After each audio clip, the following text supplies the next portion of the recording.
Shalom peuple de Dieu. Kola pambola bino. Tulingi bino na kombo na Yesu. Avec la permission du Saint-Esprit, tozolinga tolobela siro bâtir les hôtels pour Dieu. Un jour, Bible ezoloba na mokanda Job 1 verset 5. Ke bana ya Job soki babimi basali fete. Job abandaki kosala sacrifice pona moko na bango. Job abandaki kotumba mbeka. Ose se souvenir na mokolo yo tumba mbeka pona bana na yo. Juste aka mokolo na bango ya anniversaire. Soko kanisi anniversaire a mwana na yo nde osala action de grâce. Mais Job faisait ça pour ses enfants. Pensant que ndenge bakendaki wana basumuki. Tango Satan azokutana na Nzambe. Nzambe azovante Job epai ya Satan. Alobi mon serviteur Job me craint. Eza na eloko moko esepelisaka Nzambe lokola hotel te. Alors to définir nan hotel. Hotel ezali esika ya rencontre entre Nzambe na mutu. Ça s'appelle un hôtel. A cause la Nzambe ya solo, to comme a cause la Nzambe ya mabe. Mais esika bobongisi pona bokutani na bino wana, babengaka yango hôtel. Hôtel ekoki kozala maloba. Baloba na mutu yo komona na baparent na ye. Maloba wana ekoki kozala esika ba demo bakokitela pona ko atteindre vie ya mutu wana. Tant que maloba wana eza renversé te ba demo wana bakozala kaka na pouvoir likolo ya mutu wana. Hôtel ekoki kozala pe rapport sexuel. Hôtel ekoki kozala lié bisika moko batongi mwa eloko pe balobi tokutanaka na demo awa. Hôtel ekozala na WC. Oke kotika lettre na WC, ozwi réponse na WC, ezali esika na bino ko rencontre na ba demo. Bakoki kosala mutu mbasu na lokolo. Na moyi ya zotambola zobenga pota. Me na butu nde aéroport esika ba demo bazokitela. C'est peut être aussi un hôtel. Hôtel ekoki kozala aussi une église. Bisika bozuya kokutana na Nzambe. Ça peut être aussi un hôtel. Maintenant, ce que tozolinga toloba awa, c'est hôtel uyu yo okutani na yango. Ezwa na dépôt nini na kati na yango. Le dépôt de votre hôtel. Qu'est-ce que tu as trouvé dans le dépôt de ton hôtel? Hôtel nyonso eza na biloko bombaka na kati.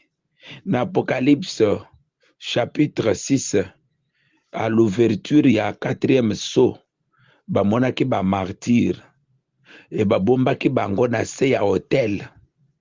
Il y avait les esprits de mort na se ya hôtel. Na lingana tuna mutuna, qu'est-ce qui est na se ya hôtel ya papa na bino? Nini eza na se ya hôtel ya mbabola ya famille na bino? Ba hôtel ya malamu pona ko activer yango bapesaka ba offrande. Ba hôtel ya mabe pona kokwesa yango bapusaka ba cri. Il faut amener des offrandes na ba hôtel ya malamu pona ko activer yango. Il faut ko pousser ba cri contre ba hôtel ya mabe pona ko panza yango. C'est comme ça que balobaka na Israël, tu pousseras des cris devant Jéricho. Ba panza Sodome et Gomorrhe qui était un hôtel. À ce moment-là, l'hôtel était tout un peuple, c'était toute une nation. Et bah, pensa Sodome et Gomorrhe, en faisant quoi? Parce que le peuple a poussé des cris. Lorsque vous poussez des cris contre un hôtel, Batinda Jehi va, les jeunes prophètes, va parler contre l'hôtel. Ce qui est dans l'hôtel, il faut parler contre l'hôtel. Mais ce qui est dans l'hôtel, il faut sacrifier devant l'hôtel. Puisque dans l'hôtel, il y a des alliances qui se conservent de génération en génération. Les hôtels sont conçus pour maintenir des clauses entre les esprits et les humains. Comment vous gérez votre hôtel? Ezalaka na bitumba ya ba hôtel contre hôtel. Na cas d'espèce on a lingana loba histoire ya Job. Job abandait kobanga nzambe. Job marchait avec Dieu. Mais Job azana barre rasala pe. Oh, il faut to corriger pour maloba nzambe bakoma yango pona ko édifier, pona ko instruire, pe pona ko corriger. Nazo lingana lobela les 5 erreurs ya Job. Erreur ya liboso ya Job c'est que bana ya nzambe basangani Satan aye na réunion mais Job aye na réunion te. Kozangisa jamais na ba réunion. Na mukanda Zacharie chapitre 3, Zacharie azaki na bilamba ya salite mais na bisika Satana bazo discuter na nzambe à son sujet. Zacharie était présent na procès. Mais Job était absent au procès. Il ne faut jamais vous absenter au procès. Le diable s'est justifié pour gagner gain de cause. Job était absent. C'est pourquoi nazo senga yo. Na yo ya prière kozangi sakate na na ya prière. Puisque yo fixa pona prière wana, zamba koya place wana, et Satan koya place wana pona kofunda yo. Tala otiki prière, tala otiki ba réunion prière. O remplacer prière na nini? Tala ba raison zo pesa wana. Est-ce que monde des esprits ba yeba ba raison? Saoul aboya ko boma biloko no so batinda ya boma. Est-ce que ba raison pesa esimba? Le monde des esprits marche avec l'exécution. Job était absent dans le lieu de rencontre, première erreur. Mais par conséquent, dans Zacharie 3, Josué le sacrificateur avait les habits sales mais présents, Job avec des habits propres mais absents. C'est comme ça que Satan a emporté procès, il y a destruction. Et si Job était présent, il allait dire, Seigneur, ne permet pas une telle chose dans ma vie. Erreur à l'ibosser Job. Erreur ya mibale ya Job. Diable azoya ko attaquer Job puisque yebaki ke ba hôtel Job azo tonga ezo sala ceinture de protection na ye, c'était des hôtels de protection. C'était des hôtels d'alliance. C'était des hôtels de bénédiction, c'était les hôtels de sécurité. Ce sont des hôtels d'approvisionnement. Eza ba hôtel bada ko bomba Job ils ont battu les yaye, ils ont assuré l'avenir naye. Maintenant, Satan fait quoi?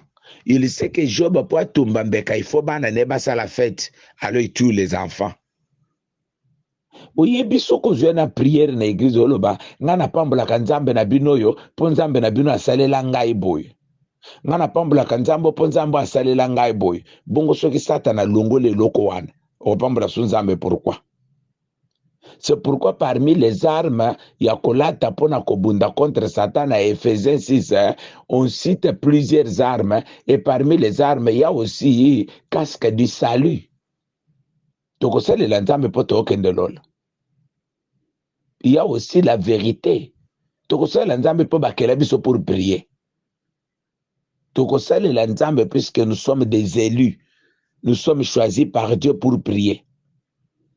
Il faut qu'on y ait que et le yo uzwaka comme raison pour na kwa doraka na yango nzambe Satan kwa attaquer des raisons na pona kotala soko kwa doraka lisusu nzambe. Et combien baloba soki nezu eloko boete na kosalela ka so nzambe te. Et vous pensez que si Job était comme vous, il allait encore prier? Non. Maintenant, le diable fait quoi? Aya longoli Job, biloko yo ya mutu ya Job azalaki na yango. Deuxième chose, c'est que Job ne connaissait pas Dieu. Alors Job dit quoi? Job dit, Dieu a donné, Dieu a pris. À ce moment-là, Job mentait. Dieu n'avait pas pris. C'est le diable qui est venu détruire Donc, Job n'avait pas la vraie connaissance de Dieu. Le plan que Dieu a pour nous, c'est un plan de malheur. Celui qui vient détruire, c'est les malins. Dieu n'éprouve pas la joie d'affliger les enfants des hommes. Lamentation 3, 26 à 33. Dieu n'a pas la joie ya korandre mwana ya mutumawa.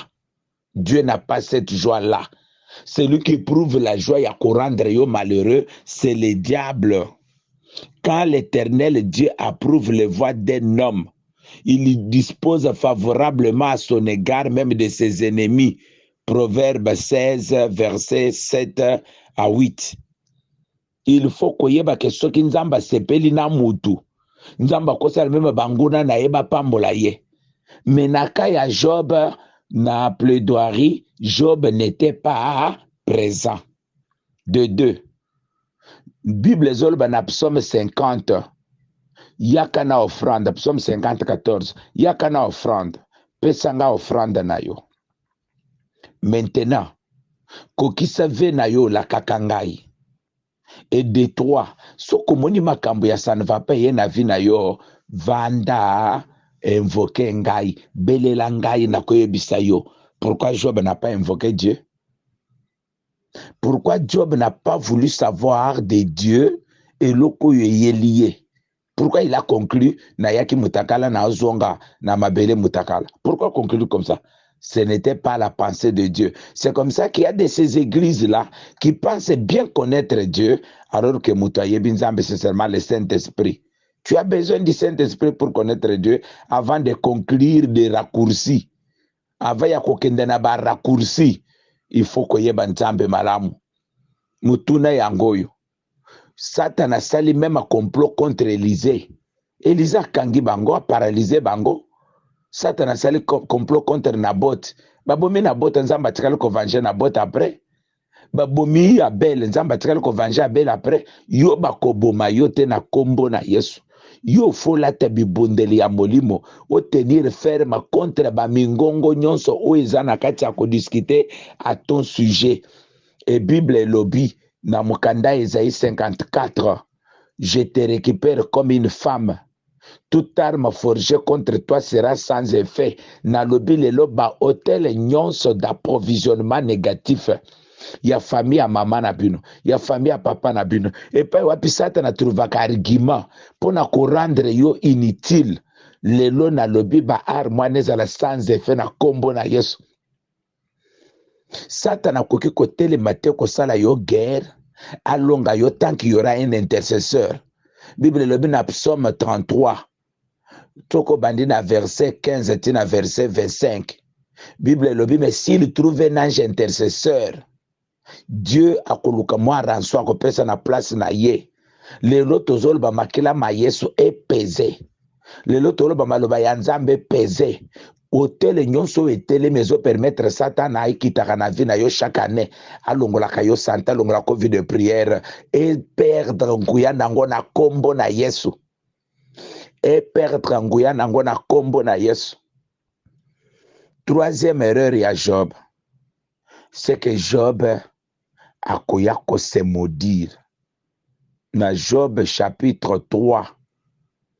Tango ba attaquer bibwele, Job alebi Nzambe apesi Nzamba zwi. Puisque bazaki bibwele na bana. Alors na chapitre 2 à Job, Satan asengisi kwa simba nzoto a Job. Et tango bazokisi Job bapota, Job akoki yango te. Qu'est-ce que Job a fait? Job a maudit. Il a maudit qui? Il a maudit Job. Il a maudit Job. Vous ne voyez pas? Et à malamote, au banda ko conclure négativement sur ta vie. Et zana bato oyo bazalaka soka siliki, il faut maudire mariage na ye. Soka siliki, il faut maudire bana na ye. Soka siliki, il faut maudire église na ye, église kokufa.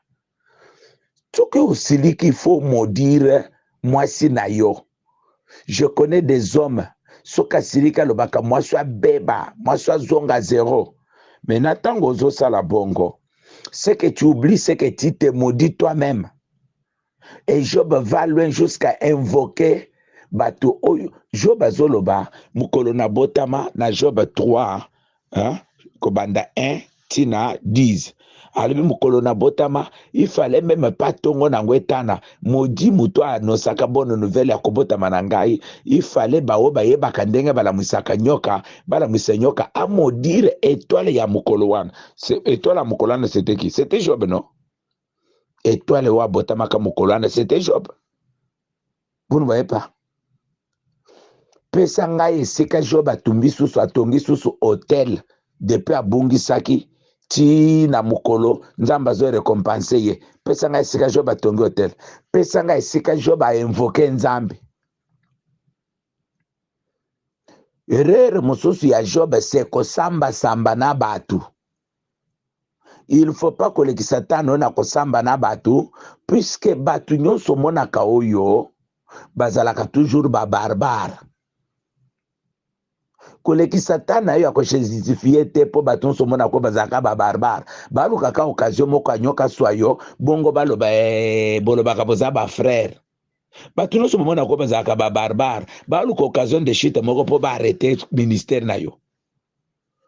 Otanga na mokanda ya Actes des Apôtres 28 était que tango Paul tomboli broussaille vipère akange na loboko balobi muto aza muto amasumu liwa erate ya na mai yango yeko kanga ye na mokili. Mais tango bazeli longtemps et que lo kwana ebomi Paul te. Alors ils ont fait quoi? Ils ont changé d'avis. Nazolo babatu ebele bazana katia kokanisa ke yoko suka, ils changeront d'avis. Fongola motema yamba maloba oyo. Toutes les réunions où ils ont salama na monde de ténèbres, ils ont cité kombo na yo, ba réunion wana ils changeront d'avis. Kobanda Job chapitre 3, tina Job chapitre 41, Job ne faisait que se justifier aux hommes au lieu de s'adresser à Dieu. Puisque s'il avait invoqué Dieu, dans Jérémie 33, verset 3, invoque-moi, je te répondrai, je t'annoncerai des choses cachées, des choses, des grandes choses. Job parlait de grandes choses avec un petit cerveau. Maintenant, dans Mokanda ya 42, Job dit, j'entendais seulement parler de Dieu, maintenant je commence à voir Dieu. Bien-aimé, na module où il y a enseignement, toi tu arriveras à bâtir un hôtel toi-même avec Dieu et au commun Dieu yo moko face en face. Dans Mokanda ya Genèse 32, verset 30, Jacob a le dit, j'ai vu Dieu face en face et mon âme a été sauvée. Il a fallu qu'il y a rebâtir l'hôtel pour mon Nzambe. C'est lorsque vous remontez, que vous rebâtissez l'hôtel de Koyeba Nzambe. Il a fallu que je dewa tonga hôtel pour Yeba Nzambe. Na yebi ke na banseignement to pesa oyo, yo pe ko rebâtir hôtel. Église na bineza hôtel. Place nyonso sambela kanakati andako na yo c'est un hôtel. Offrande nyonso yozo pesa nzambe na yo eza hotel ozotonga. Évangélisation eza hotel. Adoration eza hotel. Kobima évangélisation kobima kokenda osala ba suivi. Ko investir na musala ya nzambe eza ba hotel. Mais ba hotel wana nyonso eza ba hotel d'approvisionnement. Yango moni Dorcas akofi bake na hotel d'approvisionnement babimisele le seko. Yango moni Santigné aye bake na hôtel d'approvisionnement babimisele guérison. Mais woye bake na ba hôtel ya ba famille na biso batikela biso ba nyongo. Qu'est-ce que ton père a sacrifié dans le champ? Pour Akab na Jezabel babomi na bote nazana 1 roi 21. Akab babomi na bote. 1 roi chapitre 21. Enzamba lobia lokola babomi abote batu nyonso ya famille wana bakokufa pe kaka liwa ya bambwa bali ya bango mutuna yangoyo bana ya Akaba basalaka nini pona mbwa mela makila na bango. C'était sacrifice ya batata na bango batongaka un hôtel d'approvisionnement négatif, un hôtel d'approvisionnement de phénomènes et de programmes négatifs. Na lobi hôtel ya bongo e mona makila ma Yesu na vi na yo esimba yo te. Abraham avait monté un hôtel dans Genèse 15 d'approvisionnement négatif. Et devant cet hôtel-là, c'était pour la première fois que ténèbres quittent dans l'histoire de Abraham. Ntango nzambe asola na Abraham alobi na ye na Genèse 15 chapitre na verset 1 bima libanda dans une vision Abraham atala likolo amoni ba étoile bana ya Abraham bazaki lokola ba étoile alobi tala na ebale wana omona nini alobi na moni zelo or na Jérémie nzambe alobi ke zelo ezali barrière pona mai bozomona wana zelo nde ezokanga yango bobosani ke mokilo ezali sekele puisque nous sommes encore là biso to azelo biso nde mabele ozo ya secours ya mwasi pona kuampeshe mai emela ye Apocalypse 12. Maintenant tala na vie ya bana ya Abraham na Genèse 15 tango Abraham azotonga hotel vers verset 8 verset 9 10 tango Abraham atongi hotel wana ekabosani kokabola bandeke na katikati Bible lobi et les ténèbres envahissant les lieux où Abraham était. Molili we ekota na kati ya vi na bino nani atongela yango hotel po soki hotel mosusu etongami te molili wana ekotikala éternellement. Alors un jour Jacob ne connaissant pas qu'il y a un hôtel qui le prépare à Kendebombo dans Égypte, Jacob va décider de bâtir une maison pour Dieu à Bethel na Genèse 28 ekosimba te ukotonga ndako ya Nzambe na Bethel ndenge nini yo fo kende bowumbu kuna na Égypte. C'est comme ça que les hôtels négatifs ekomema yo na ba inspiration ya ou achevaka jamais makambo yo zo décider. Est-ce que Jacob a bâti une maison pour Dieu? Non. Est-ce que Jacob avait bâti une maison pour Dieu à Bethel? Non. Jacob a monté un hôtel et il est parti. Maintenant, côté Jacob a kewana akena bumbuti. Moïse a telemi ngai na kobikisa. Moïse zwanzete. Kende. Moïse a frappé Pharaon à 7 plaies. Est-ce que Pharaon a libéré Israël? Non. Pourquoi? Puisque l'hôtel disait ba vanda. Maintenant, l'Éternel dit à Moïse, tonga un autre hôtel de libération. Golgotha, c'est notre hôtel de libération, c'est notre hôtel de délivrance. Délivrer, c'est rendre libre d'eux. L'hôtel de libération, en Exode 12, c'est un hôtel conçu pour copier Pharaon, pour enrichir Israël. Et cet hôtel existe aujourd'hui avec Jésus-Christ. Maintenant, il faut yeba que hôtel où Jésus a tonga wana azolo ba yo pe mema ikulusu na yo yaka na hôtel na ye. Qu'est-ce que ça veut dire? Toi aussi, tu dois accepter aussi de sacrifier pour Dieu. Depuis au Bongola Motema, tu as déjà quitté quoi pour Dieu? Dans Marc 10, 28, il n'y a personne qui est quitté à cause de Dieu. Toi, tu as déjà quitté quoi à cause de Dieu? Ne reçoivent centuple devant l'hôtel de Dieu. Il faut yeba que liboso hôtel ya Nzambe, tu dois transporter aussi ta croix. C'est comme ça que bato batanga comme verset wana ya Matthieu qui dit venez à moi vous tous qui êtes chargés et fatigués, je vous donnerai du repos. Baboya kakosili sa verset le baka, je vous donnerai mon joug qui est léger. Qu'est-ce qu'un joug? Alobi na kolongola mokumba wo bala mbisa bino mais na kopeso mokumba nanga. Mokumba ya Nzambe c'est quoi? C'est donner à manger à Dieu, non? Qu'est-ce qu'il a dit à la femme samaritaine? Pesangai maiwan. Moi ça tuni Seigneur. Yo za musamar bino boza ba jif ngana musamari osenga ngama indengeni. Soki mwa so yebaka o ya eko senga yo mai. Mbele yo ndolinga ko senga ye mai. Ah mon Seigneur, wana eloko kotoka na ngoma ite. Maintenant tango moi ça telemi akeko benga bato. Ba disciple batikali bayina biloko kolia. Jésus ayebisi bango nini? Alebi na kolia bile yo te na kolia o mwasi wana kende kolamba.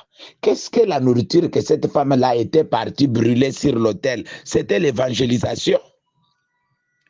Pona ni bozana mayele bo salela yango te. Jésus refuse de manger la nourriture qu'a amené les disciples. Pourquoi? puisqu'il disait Nazana Nanzalatena Lenani Bileyo, yo femme samaritaine à l'amba. Mais où est-ce que la femme samaritaine préparait? C'était dans l'évangélisation. Il faut y avoir que tant que ça la évangélisation, au lamba, Abraham a dit, terme même quoi adorer Nzambe. Pour la première fois, Abraham a bimé ça na Genèse 22. C'était pour na kende ko tumba mbeka, kende ko sala hôtel, c'était ça adorer. Pour la deuxième fois, c'est Moïse maintenant qui dit à Pharaon, non? Yo kopesa biso bibwele poto kende ko adorer Nzambe na biso na montagne. Mais kuna bibwele babanda kende ko adorer na Nzambe ndengini. Ko tumbela Nzambe, non? C'est ça le travail du tabernacle, non? Le tabernacle est un hôtel, le temple est un hôtel, votre corps est un hôtel. Siko soki nzoto no wana eza hôtel. Yo kanisi mbeka siko eza nini? Mbeka yo mokoti. Bible lobi offrez vos corps, offrez vos membres comme des sacrifices vivants. Vous ne savez pas que yo moko faut mi pesa comme hôtel, yo moko comme hôtel et ba tumba yo likolo hôtel na yo moko. Puisque Jésus-Christ est notre hôtel et Jésus-Christ est l'offrande qui crie sur cet hôtel-là. Regardez un peu quelque chose qui échappait continuellement à Job. C'est que Job faisait des sacrifices quand ses enfants fêtaient. Maintenant, quand on a attaqué les enfants, où est-ce que Job a fait les sacrifices? Pourquoi ça le sacrifice était à cause de Bananayo où il a attaqué na hôtel la famille? Pesanga place Jezabel a tumbambe kapona nzambe. Akaba tumbambe kapona nzambe pona bana naye. Balobi na Ézéchias na chapitre na Isaïe chapitre 39. Bana no bako kanga bango na boumbu. Bako kende ko souffrir bango nos. Ézéchias alobi pourvu que cela s'accomplisse en mon absence. Il y a problème était bien aimé. Kotike la bana no ba programme à mabete sima ya kozo information oyo. Tike la bana na yo un hôtel d'approvisionnement positif. Jonathan a tikelaki Mephibosheth un hôtel d'approvisionnement positif. Saoul a tikelaki Mephibosheth un hôtel d'approvisionnement négatif. C'est comme ça que à cause de ma ya Saoul, Mephibosheth a bungisaka makolo. Puisque tango Saoul a zokufa bazoki mana mwana na mutu ya musala, nde mwana kweyi ekote bakendaki na ebakene na hôpital te. Nde mwana komaka sa makolo. Mais à cause de bolamu ya Jonathan, loi établie le bas que bikeko bakoka bakokota na Jérusalem te, loi wane tombaka à cause de Jonathan. Voyez quand vous lisez 2 Rois chapitre 4. Mais Mephibosheth sauvé de grâce à cause de souvenir. Malamu oyo Jonathan sala David, c'était un hôtel de souvenirs, un hôtel d'alliance, un hôtel de dépôt positif. Et à cause de Malamuana, Mephibosheth abika. Est-ce que vous vous souvenez un peu na eloko yo sala pona bana no pe batika la koloba papa na biso mama na biso asala ka bonde yango biso to aboy to bana no batika la soko bonda bitumba na yo bunda bitumba batata no bana no batika la bonda bitumba no, jamais de la vie. Il faut une décision, il y a qu'à sacrifier quelque chose pour Dieu. Wana nazana Marc 10 verset 28, nazana Matthieu 20. Mama ya bazebeda lobi na Jésus, bana na ngai mibale oyo, bakoma moko na droite na yo, moko na gauche na yo. Moi je pensais que Jésus allait dire, bazela ngai moko na futa prix, puis c'est ce qui se prêche dans les églises. Jésus-Christ a déjà construit l'autel. L'hôtel, c'est du mensonge. L'hôtel, c'est le sacrifice. Ce n'est plus un temps, il y a un sacrifice physique. Ça a été des ombres. Il y a ma sala. Et Jésus a dit dans Matthieu 20. Ceux qui banent, non, comme la coupe, on a comme elle. Coupe Jésus, mais là, c'était quoi? C'est qu'on coupe pour l'humanité, non? Et maman, on a lobby, oui, banent, n'a pas kondima yango. Vous ne comprenez pas que pour s'asseoir à côté, à gauche et à droite de Jésus, il faut accepter aussi de passer par l'autel. Qu'est-ce qu'on raconte là dans nos églises? Maintenant, comme Job n'avait pas compris que Kobima n'a pas prison et ça n'a pas pris, alors Job a bandi ko samba na bato. Maintenant, Job 42, Job a salé repentance. Alobi na likisata na ngaka ya biloba ya koloba makambo na yebite. Nzambe pardonne-moi. Maintenant c'est Dieu qui révèle à Job Comment koko bima na prison? Il dit quoi? Yebisa ba master na lokolo yoza suna eloko te. Bango bakende moko na moko ya na ngombe 777. Baya nango yo tumba mbeka comme ça makambo esil. C'est comme ça que Job bakoyela ye bambeka ya ba master na ye atumbi mbeka nde confusion ya Job esili abali abotika muna mwasi wana bana lisusu ya kitoko peut à retrouver richesse na kendaka. Donc tu peux aussi rebâtir l'hôtel, tu peux reprendre na molende ozalaka na yango les ailes que tu avais pour l'œuvre de Dieu bandela zéro. Zelo wana kokotaka jeune chaque samedi zongela yango. Zala na mokolono ya jeune. Mokolo moko bana moko bakenda classe na université ba komisaka ndako ya Wesley ekomaki musée. Maintenant ba universitaire ya théologie banda kokende kuna ko tala musée na kati ya ba étudiant wana Billy Graham azalaki aussi bakomi na ndako ya Wesley bakuti na chambre na ye place moko na caro batache ya noir mibale bayebisi bango na tache omoni ya noir oyo Wesley afukamaka place oyo 2 heures 3 heures à genoux awa. Maintenant ba étudiant no se babimi. Billy Graham a échappé bango zongi likolo. À quelle place oyo Wesley abanda ko fokama Billy Graham a fokami place wana. Alors Billy Graham a fokami place wana abandi ko belela Nzambe. Na bakoleka ya Billy Graham bakendaka nango na université batanga na ye na université boyebi kombo nani mais Billy Graham bomona ndenga impacta évangile na monde akenda na hotel ya Wesley okoke kozala osalela Nzambe te sanke oyeba hotel ya nani oyo yo bakonsakra yo bakonsakra yo epa nani hotel nini oyo ezosimba yo. Pour ce sont des histoires, quand vous ne les connaissez pas, vous allez tomber dans les pièges. Au moment où vous tombez dans masola bakimwenza wana, tirez attention. Tout ça là sacrifice le Corée à montagne wana black était. Abraham akenda na Bethel la sala sacrifice. Abraham asakufa. Abel Jacob fuyant Esaü. A commis na place wana zui libanga tchena mutu. Alali na butu aloti banzelo ba amata banzelo bakita et alobi cet endroit ezali porte ya lola. Vous ne savez pas qu'un hôtel c'est la porte du ciel. Est-ce que vous avez aussi un hôtel puisque votre lit peut devenir un hôtel, votre douche peut devenir votre hôtel? Ça dépend de l'olinge yo utilisé yango. Salon na yo kokoma hôtel. Mais boutique ne kokoma hôtel. Au moment musulman te ko tande toko na boutique ne pe ko sala prière. A bongoli boutique ne hôtel. Ba chrétien ba yebi spiritualité te. Ba chrétien ba yebi mingi ko sala philosophie ba Bible. Mais spiritualité ba yebi ango malamu te. Il faut ko yeba boye. Que quand Job dit que Dieu a donné, Dieu a pris, Job mentait.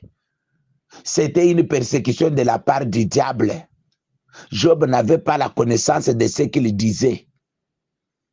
Maintenant, toi tu connais que le diable rôde comme un lion cherchant qui dévorer. Maintenant, yo comme ça la prière, il y a que l'Éternel a donné, l'Éternel a pris. Non, résistez lui avec une foi ferme. Tous dans le Nouveau Testament, dans 1 Pierre 5, verset 8. Dans Jean 10, 10. L'ennemi ne vient que pour égorger, détruire. Moi, je suis venu que vous ayez la vie. Ayez la vie na kombo na Yesu. Zwa bomo isima ya matea oyo na kombo na Yesu.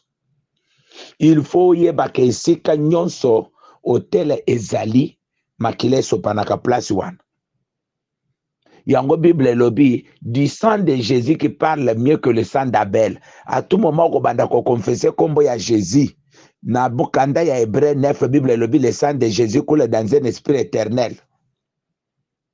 À tout moment ko banda ko belela kombo ya Jésus e bake makila ne ko banda ko kuleka na vie na yo dans un esprit éternel. Hébreu 9. Et c'est ça là qui coule dans un esprit éternel là. Coule à tout moment que vous serez en prière, que vous serez en communion avec Dieu. 1 Jean 1, 4 à 8. À tout moment que vous serez en communion avec Dieu, son sang va couler. Et vous serez toujours pire devant lui.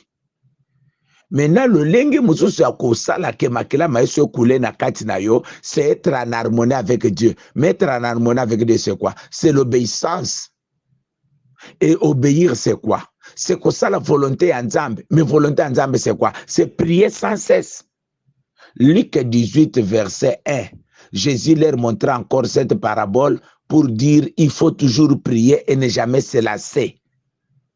Il faut que bon de la puisque prière na yo ezali sacrifice de bonne odeur.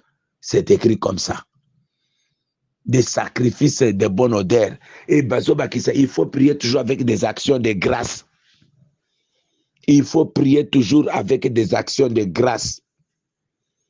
Chaque minute qui passe ici, tu dois te comporter comme Jésus. Philippiens 2.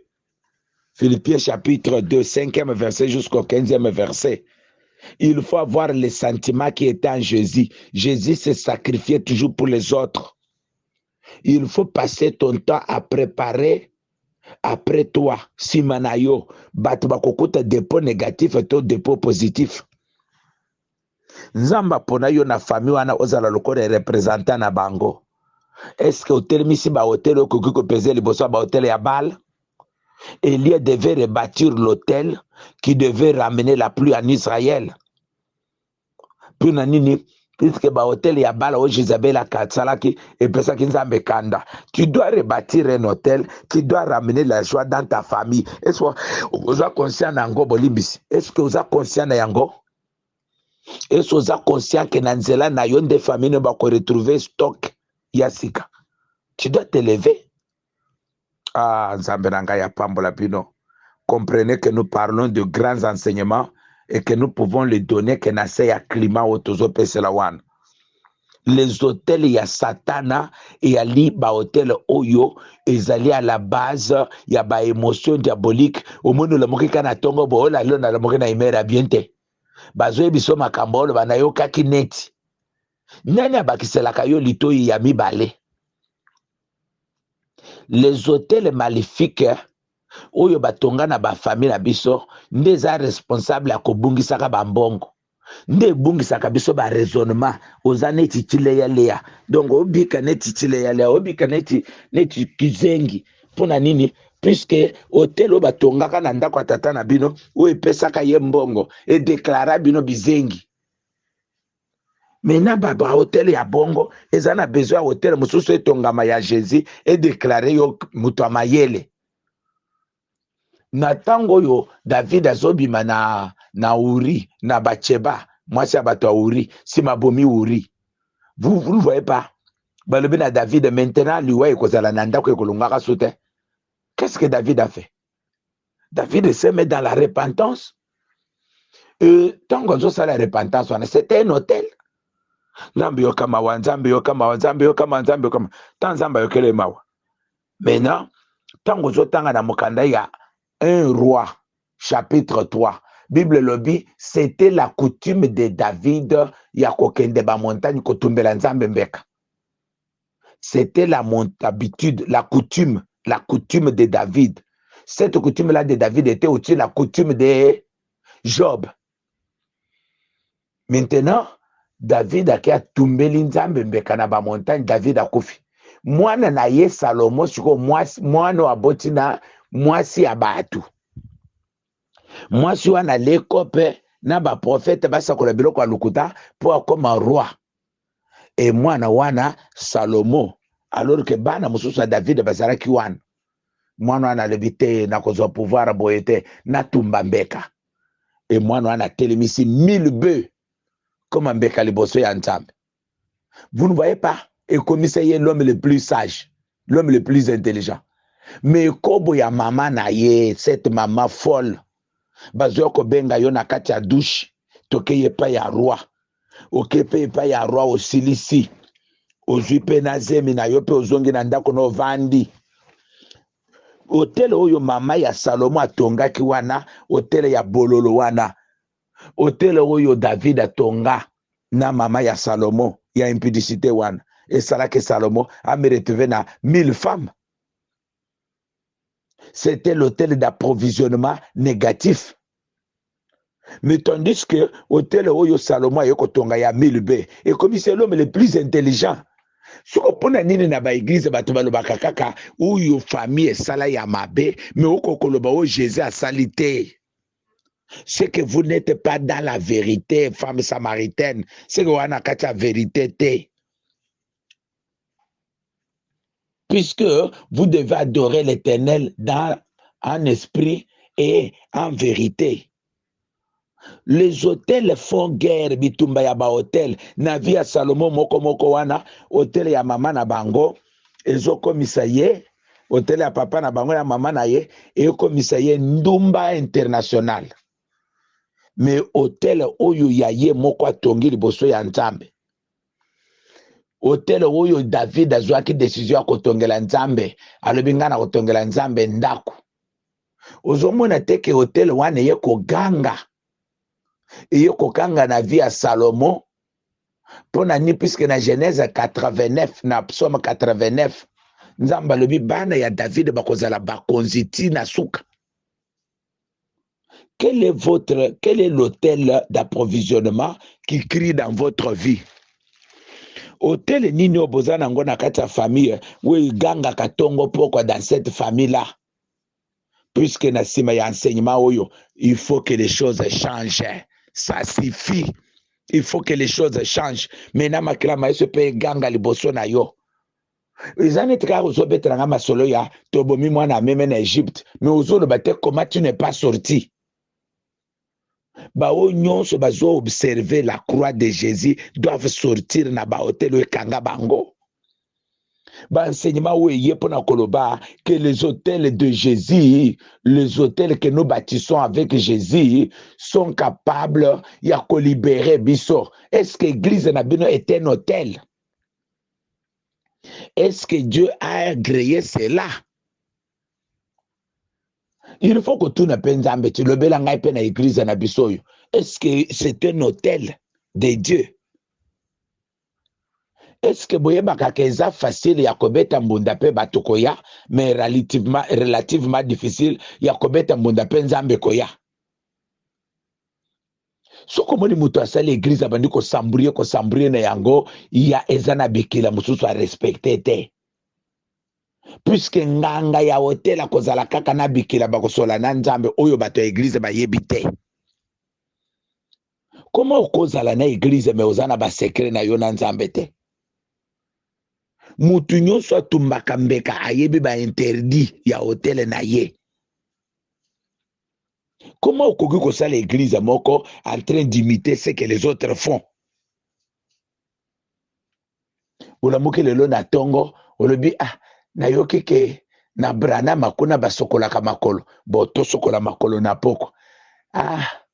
Nayoki ke na témoin de Jéhovah kuna basalaka bateme ya boy, il faut boleka bateme. Nayoki ke na brana mista kuna basalaka bateme ya boy, toleka bateme ya boy. Nayoki ke na batu ya armée d'Israël kuna balataka ba grade. Alors dimanche baton se balata grade. Nayoki ke comment tu peux faire une église sans avoir de secret avec ton Dieu? Hôtel na hôtel ezana ba secret na yango na ba interdit na yango. Nganga ya Nzambe sur cette dispensation na yo, comme autogramme homme de Dieu te sans kozala na ba dispensation. Moïse ayebaki nini ebatamaka na kati ya nzete na ye kaka Moïse nda yebaki.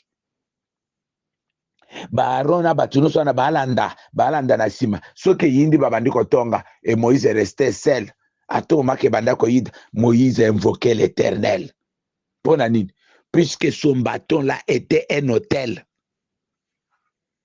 Nzete ya Moïse wana c'était un hôtel. Soki atomboli nzete wana les esprits descendaient. Comment ta bouche jusque là n'est pas un hôtel? Comment ma bouche n'est un hôtel te? Est-ce que vous ne vous rendez pas compte que Moïse parle de Giovanni ici, dans Exode 17, pourquoi? Puisqu'il dit, ma main était sur le trône de Dieu et les anges qui descendaient pour la Kobunda contre les Amalécites descendaient par mes mains. Les mains de Moïse était sur le trône de Dieu, l'Éternel ma bannière, l'Éternel mon drapeau. Les mains de l'Éternel étaient sur les mains de Dieu, et c'est Moïse qui tenait ce drapeau, là, ma bannière, mon étendard.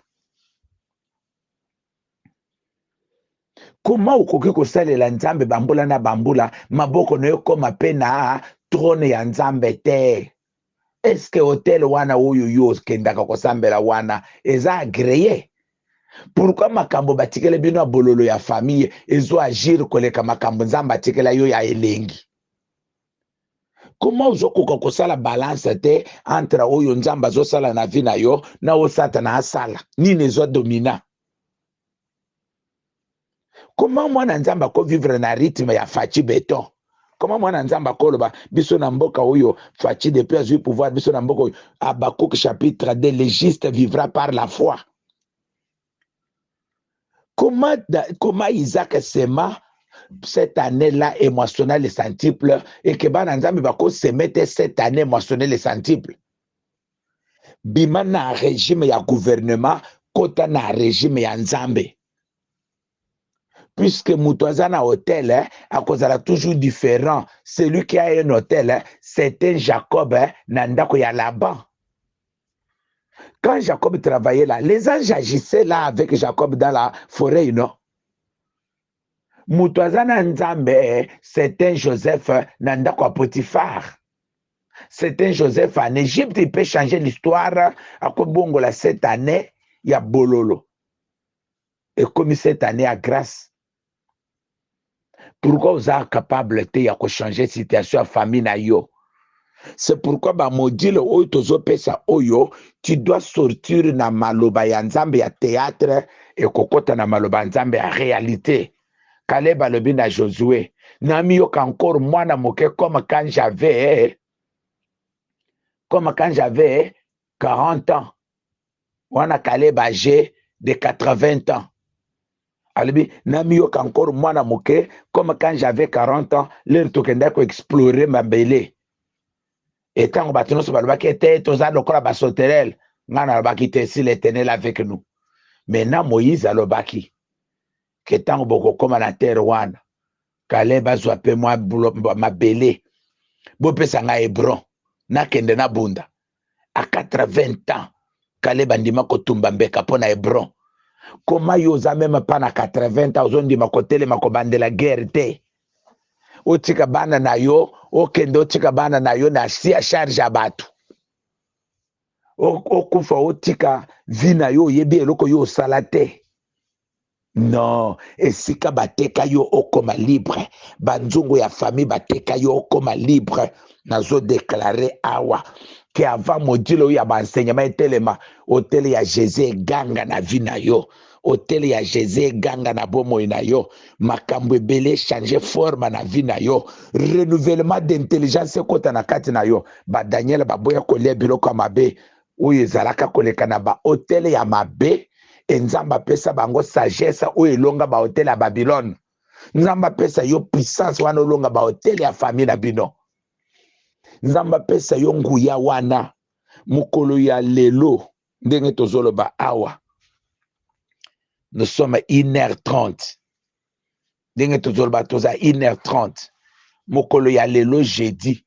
Ezali mukolo oyo misono ya molimo ezofungwama. Yo muto yoka nzambe na sango Job 42. Mona ye na enseignement oyo. Nzambe a fonctionné avec les hôtels. Mona ye na enseignement oyo. Biloko no se salama na kati Ancien Testament, c'était l'ombre ya makambo esengeli kosalama sikawa. Soki muto ayebi soki Jésus asa gena, biso tokoki ko gene te akosi yo. C'était menteur et batona bazaka na spiritualité ya malonga te. Puisque après liwa ya Jésus, ba Pierre ba gena, ba Paul ba gena. Quand vous lisez Actes des Apôtres 13, après avoir gêné et prié, babondelelaka Paul. L'église persévérait dans les jeûnes, dans des prières. L'église primitive persévérait dans des jeûnes, dans des prières, dans des fractions de pain. Et il se faisait beaucoup de prodiges parmi eux. Pour na nini na kati na bino ba prodige ezate, sacrifice ya moke. bobakisa nombre ba sacrifice na pamboli bino nyonso na pamboli bino nyonso bokozwa chance ya kolanda biso. Ce n'est que le commencement ya module oyo sur ba enseignement ya hôtel. Il faut que tumba mbeka puisque esika bazotumba mbeka onction ebakisamaka, esika batumba mbeka nzambe alobaka. C'est ça le signe ozomona totie chandelier na kati ya moto mena trompette likolo. Soki hôtel ezali, il n'y a pas d'onction sans Golgotha. Balobaka na Moïse avant owendela Aaron zwana na makila sopela bango na litoi ya mobali na musapi ya mobali ya loboko na musapi ya lokolo sopela bango makila nde après owendela bango après. On devait d'abord asperger le sang sur Aaron et ses enfants avant de le rendre. Mais makila ba sopela bino ana ida nyama moko ba tchena moto. C'est ça et signe ozomona moto ezopela na se, c'est un hôtel. Ce qui moto epeli onction kobima likolo. Maintenant quand l'onction sort là-bas, il y aura une trompette. Et trompette wana eko sonner wana eko changer vie à batebele et trompette wana ça sera sonné par toi. C'est le buisson ardent Exode 3. C'est le buisson ardent. Ah, soyez bénis. Soyez bénis. Nalingi bino makasi. Olingo bon de la semaine oyo, olandi enseignement ou attentivement, alors qu'on comprendre que liboso hôtel na yo, nombre d'heures que tu fais. Bible le dit, mon peuple est semblable au bois qu'il prie. Mon peuple est semblable à ce qu'il prie. Soko zo bon de la nzambe anguya, okokoma semblable na nzambe anguya. Soko zo bon de la nzambe alukuta, okokoma semblable na nzambe alukuta. Mais nous prions celui qui est ressuscité, celui qui est vivant. Tellement. Yeba ke nyonso okosala comme sacrifice, ezosala ba hôtel d'approvisionnement. Nyonso okobanda kosala comme sacrifice, ezosala ba hôtel d'approvisionnement. Kotike la famille na yote, ba hôtel oyo famille batonga. Zala Jeribale na bango. Telemisa hôtel ya Nzambe, buka hôtel wana situation ya famille yoko changer. Que mon Dieu vous bénisse. Bo banda komona makambo yo bisika noso bozokende. Bo banda kobika ba programme au côté noso bozokende. Nzambe nanga pambola bino. Soyez bénis. Na kombo na Yesu. Amen.